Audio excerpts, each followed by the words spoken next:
Hi ಎಲ್ಲರೂ ಹೆಂಗಿದ್ರಿ ಮರ್ರೆ. ಇವತ್ತಿನ ರೆಸಿಪಿ ಅಂತ ಅಂದು ಹೇಳಿದ್ರೆ ಕಬಾಬ್ ಮಾಡುವ ಅಂತ ಹೇಳಿ ಅಂದ್ಕೊಂಡಿದ್ದೆ. ಕಬಾಬ್ ತಿನ್ಕಂದು ಹೇಳಿ ತುಂಬ ಅನಿಸ್ತಾ ಇತ್ತು, ಅದಕ್ಕೋಸ್ಕರ ಈ ರೆಸಿಪಿ ಮಾಡ್ತಾ ಇದ್ದೆ.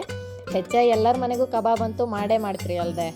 ಈಗ ಕೆಲವು ಸಲ ಎಂತ ಅಂತ ಹೇಳಿದ್ರೆ ಕಬಾಬ್ ಮಾಡುವತ್ತಿಗೆ ಆ ಮಸಾಲ ಕೋಟಿಂಗ್ ಕರೆಕ್ಟಾಗಿ ಕೂತ್ಕೊಂಡಿರೋದಿಲ್ಲ. ನೀವು ಎಣ್ಣೆಗೆ ಹಾಕೋದು ಕೂಡಲೇ ಆ ಮಸಾಲ ಕೋಟಿಂಗೆಲ್ಲ ಬಿಟ್ಟು ಹೊತ್ತು ಮತ್ತು ಕ್ರಿಸ್ಪಿಯಾಗಿ ಬತ್ತಿಲ್ಲ ಅಂತ ಹೇಳಿ ಅನ್ಕಂತ್ರಿ. ಬಟ್ ನಾನು ಇವತ್ತೆಷ್ಟು ಲೈಕ್ ಮಾಡಿ ಮಾಡ್ತಾ ಇದ್ದೆ ಕಾಣಿ, ಒಂದು ಸ್ವಲ್ಪನಾದ್ರೂ ಕೋಟಿಂಗು ಬಿಟ್ಟು ಹೊತ್ತಿಲ್ಲ. ಮತ್ತು ಅಂತ ಹೇಳಿದ್ರೆ ಕಬಾಬು ಎಷ್ಟು ಟೇಸ್ಟಾಗಿ ಮತ್ತು ಕ್ರಿಸ್ಪಿಯಾಗಿ ಬಂದಿರುತ್ತೆ. ನೀವು ಈ ವಿಡಿಯೋದ ಕಾಣ್ಲಕ್ಕ ನಾ ಹೆಂಗೆ ಮಾಡಿದೆ ಅಂತ ಹೇಳಿ. ಯಾರೆಲ್ಲ ಚಾನಲಿಗೆ ಸಪೋರ್ಟ್ ಮಾಡಿರಿ ಎಲ್ಲರಿಗೂ ಥ್ಯಾಂಕ್ ಯು. ಹಾಗೆ ಯಾರೆಲ್ಲ ನೆಕ್ಸ್ಟ್ ನನ್ನ ಚಾನಲ್ನ ಸಪೋರ್ಟ್ ಮಾಡ್ತೀರಿ ಅವರಿಗೂ ಥ್ಯಾಂಕ್ ಯು.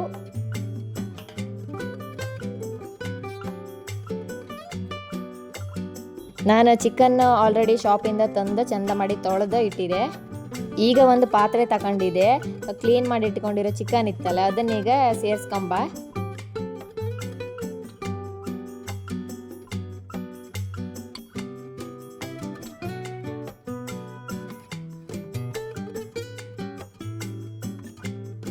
ಈಗ ನಾವು ತಗೊಂಡಿದ್ವಲ್ಲ ಈ ಚಿಕನ್ನಿಗೆ 1 ಟೇಬಲ್ ಸ್ಪೂನ್ ಉಪ್ಪು, ಕಡೆಗೆ 1 ಟೇಬಲ್ ಸ್ಪೂನ್ ಖಾರದ ಪುಡಿ ಆಪ್ಷನಲ್, ನೀವು ಬೇಕಿದ್ರೆ ಹಾಕಿ, ಇಲ್ಲ ಅಂದ್ರೆ ಬೇಡ. ಜಜ್ಜಿಟ್ಕೊಂಡಿರೋ ಶುಂಠಿ ಮತ್ತು ಬೆಳ್ಳುಳ್ಳಿ, ಕಡೆಗೆ 1 ಮೊಟ್ಟೆನ ಸೇರಿಸಿ. ಉಪ್ಪನ್ನ ಜಾಸ್ತಿ ಕೊಯ್ಬೇಡಿ ಅಂತಕಂತ ಹೇಳಿದ್ರೆ ಕಬಾಬ್ ಪೌಡ್ರಾಗ ಆಲ್ರೆಡಿ ಉಪ್ಪು ಇರುತ್ತೆ, ಅದಕ್ಕೋಸ್ಕರ.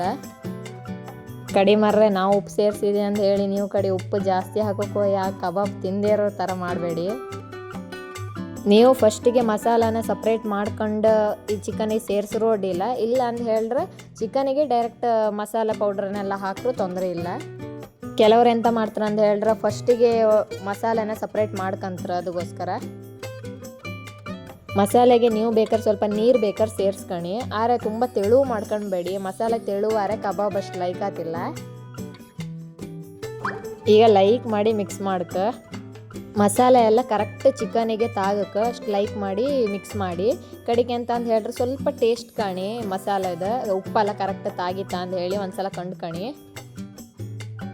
ಉಪ್ಪೆಲ್ಲರೂ ಸ್ವಲ್ಪ ಕಡಿಮೆ ಇತ್ತು ಅಂತ ಹೇಳಿದ್ರೆ ಸ್ವಲ್ಪ ಉಪ್ಪನ್ನು ಸೇರಿಸ್ಕೊಳ್ಳಿ ನೀವು ಇದಕ್ಕೆ.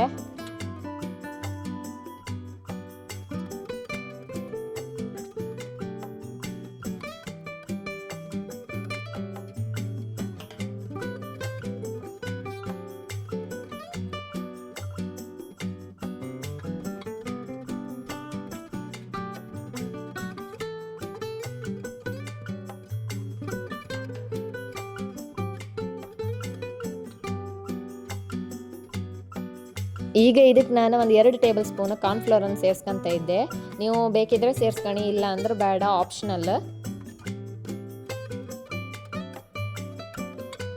ಚಂದ ಮಾಡಿ ಮ್ಯಾರಿನೇಟ್ ಮಾಡ್ರ ಮೇಲೆ ಈ ಚಿಕನನ್ನು ನೀವು ಔಟ್ ಸೈಡ್ ಇಡಬೇಡಿ, ಡೈರೆಕ್ಟ್ ಫ್ರಿಜ್ಜಾಗಿ ಇಡಿ. ಎಂತಕ್ಕಂತ ಹೇಳಿದ್ರೆ ಒಳ್ಳೆ ಇರುತ್ತದೆ. ಫ್ರೀಝರಲ್ಲಿ ಇಡಬೇಡಿ, ಡೈರೆಕ್ಟ್ ಫ್ರಿಜ್ಜಲ್ಲಿ ಇಡಿ. ಯಾಕಂತ ಹೇಳಿದರೆ ಚಿಕನ್ ಎಲ್ಲರೂ ನೀರು ಬಿಟ್ರೆ ಅಂತ ಅಂತಂದು ಹೇಳಿದ್ರೆ ಮಸಾಲೆ ಎಲ್ಲ ಫುಲ್ ಬಿಟ್ಟು ಹೊತ್ತದಕ್ಕೋಸ್ಕರ. 10 ನಿಮಿಷ ಫ್ರಿಜ್ಜಾಗಿ ಇಟ್ಟಿದ್ದೆ ನಾನು. ಇವಾಗ 10 ನಿಮಿಷ ಆಯಿತು, ಓಪನ್ ಮಾಡ್ತಾ ಇದ್ದೆ. ಇವಾಗ ಕಾಣಿ ನೀವು 10 ನಿಮಿಷಕ್ಕಿಂತ ಜಾಸ್ತಿನೇ ಇಡಿ, ಏನು ತೊಂದರೆ ಇಲ್ಲ. ನಾನಂದರೆ ಟೈಮ್ ಶಾರ್ಟ್ ಇತ್ತು ಅಂದೇಳಿ 10 ನಿಮಿಷ ಇಟ್ಟದ್ದು. ಈಗ ಒಂದು ಕಡಾಯಿನ ತಗೊಂಡಿದೆ. ಕಡಾಯಿ ಸರಿಯಾಗಿ ಕಾದ್ರ ಮೇಲೆ ಎಣ್ಣೆನ ಹಾಕಿ ನೀವು. ಎಣ್ಣೆ ಫುಲ್ ಬಿಸಿ ಆದಮೇಲೆ ಕಬಾಬ್ ಬಿಡ್ಕ, ಇಲ್ಲ ಅಂತ ಹೇಳಿದ್ರೆ ಆ ಕೋಟಿಂಗೆಲ್ಲ ಬಿಚ್ಚಿ ಹೊತ್ತದಕ್ಕೋಸ್ಕರ.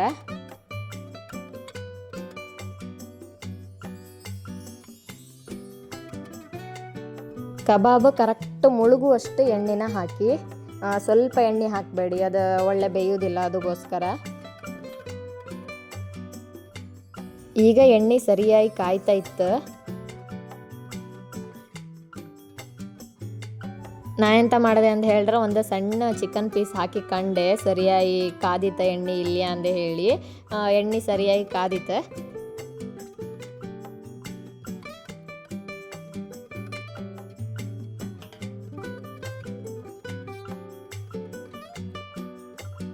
ಈಗ ಒಂದೊಂದೇ ಚಿಕನ್ ಪೀಸನ್ನು ಹಾಕೋಕೆ ಸ್ಟಾರ್ಟ್ ಮಾಡಿದೆ.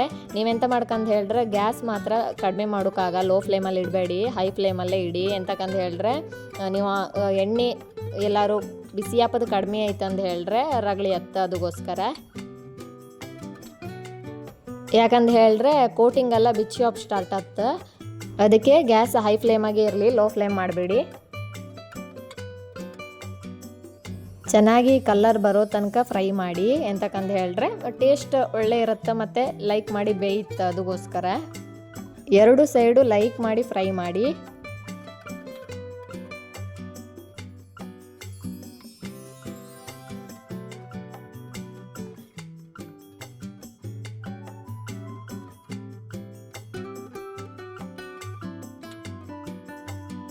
ಇವಾಗ ನೀವೇ ಕಾಣ್ತಾ ಇದ್ರಲ್ಲ ಎಷ್ಟು ಚಂದ ಕವರ್ ಆಯ್ತು ಅಂದು ಹೇಳಿ, ಮತ್ತು ಎಷ್ಟು ಲೈಕ್ ಕಲರ್ ಬಂದಿತ್ತು ಅಂದು ಹೇಳಿ. ಇಷ್ಟು ಕಲರ್ ಬಂದರೆ ಸಾಕು.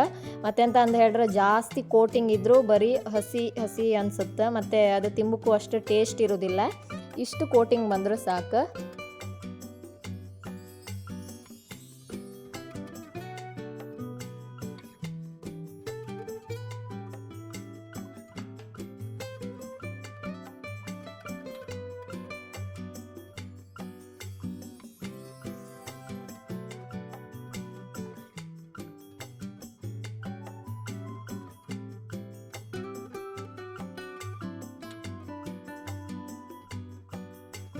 ನೀವೀಗ ಒಂದು ಸಲ ಕಬಾಬ್ ತೆಗೆದ್ರ ಮೇಲೆ 2ನೇ ಸಲ ಕಬಾಬ್ ಹಾಕುವತ್ತಿಗೆ ಸಡನ್ಲಿ ಹಾಕೋಕೆ ಹೊಯ್ಬೇಡಿ. ಎಂತಕ್ಕಂತ ಹೇಳಿದ್ರೆ ಎಣ್ಣೆ ಸರಿ ಬಿಸಿ ಆರ್ಮೇನೆ ಹಾಕಕ್ಕೆ.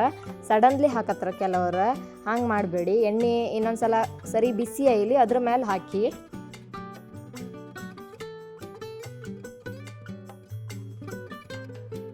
ಹಂಗೆ ಹಾಕ್ರೆ ಎಂತ ಅಂತಂದು ಹೇಳ್ರೆ ಕೋಟಿಂಗ್ ಹೇಳೋದಿಲ್ಲ, ಮತ್ತು ಎಣ್ಣೆ ಸರಿಯಾಗಿ ಹೀರ್ಕಂತಿಲ್ಲ ಕಬಾಬಿಗೆ, ಮತ್ತು ಕಬಾಬು ಹಾಗೆ ಫುಲ್ ಗಟ್ಟಿಯಾಗಿ ಬರ್ತಿಲ್ಲ. ಅದಕ್ಕೋಸ್ಕರ ಈ ಸ್ಟೈಲಾಗೆ ನೀವು ಒಂದ್ಸಲ ಕಬಾಬೆಲ್ಲ ಟ್ರೈ ಮಾಡಿ. ಹೊರಗಿಂದ ತಂದು ತಿನ್ನೋದಕ್ಕಿಂತ ನಾವೇ ಮಾಡ್ಕೊಂಡು ತಿಂದರೆ ಮತ್ತು ರುಚಿ ಜಾಸ್ತಿ ಅಲ್ದ. ಮತ್ತು ಕಬಾಬ್ ಮಾಡ್ರೆ ಮೇಲೆ ಹೆಂಗಿತ್ತಂದು ಹೇಳಿ ನನಗೂ ಒಂದು ಹೇಳಿ. ನಾವೇ ಮನೆಗೆ ಮಾಡ್ಕೊ ತಿನ್ನೋದ್ರಿಂದ ಎಂಥ ಅಡ್ವಾಂಟೇಜ್ ಅಂದರೆ ನಮ್ಮ ಹೆಲ್ತಿಗೆ ತುಂಬ ಒಳ್ಳೆಯದು. ಹೊರಗೆಲ್ಲ ಈಗ ತಿಂದರೆ ಎಂತ ಅಂತಂದು ಹೇಳಿದ್ರೆ ಅವರು ಕಲರ್ ಪೌಡ್ರೆಲ್ಲ ಹಾಕತ್ರೆ, ಬಟ್ ನಾವು ಮನೆಗೆ ಮಾಡುವತ್ತಿ ಹಾಗೆಲ್ಲ ಕಲರ್ ಪೌಡ್ರೆಲ್ಲ ಹಾಕಿ ಮಾಡೋದಿಲ್ಲಲ್ಲ. ಇದು ಇವತ್ತಿನ ಕಬಾಬ್ ರೆಸಿಪಿ ಐತೆ. ಈಸಿಯಾಗಿ ಹೆಂಗೆ ಮಾಡೋದಂತ ಹೇಳಿ ತೋರಿಸ್ಕೊಟ್ಟಿದೆ ನಿಮಗೆ. ಈ ವಿಡಿಯೋ ನಿಮಗೆಲ್ಲ ಇಷ್ಟ ಆಯ್ತು ಅಂತ ಹೇಳಿ ಅಂದ್ಕೊಂಡಿದೆ. ಹಾಗೆ ಯಾರೆಲ್ಲ ನನ್ನ ಚಾನಲ್ನ ಸಬ್ಸ್ಕ್ರೈಬ್ ಮಾಡಲಿಲ್ಲ ಪ್ಲೀಸ್ ನನ್ನ ಚಾನಲ್ನ ಸಬ್ಸ್ಕ್ರೈಬ್ ಮಾಡಿ, ವಿಡಿಯೋನ ಲೈಕ್ ಮಾಡಿ, ಶೇರ್ ಮಾಡಿ. ಇಷ್ಟು ಟೈಮು ನಾ ಯಾವುದೇ ರೆಸಿಪಿ ಮಾಡಲಿ ಇಲ್ಲ ಅಂತ ಹೇಳಿದ್ರೆ ಯಾವುದೇ ವೀಡಿಯೋ ಹಾಕಿದ್ರೆ ನೀವು ಲೈಕ್ ಮಾಡಿ ನಂಗೆ ಸಪೋರ್ಟ್ ಮಾಡಿರಿ.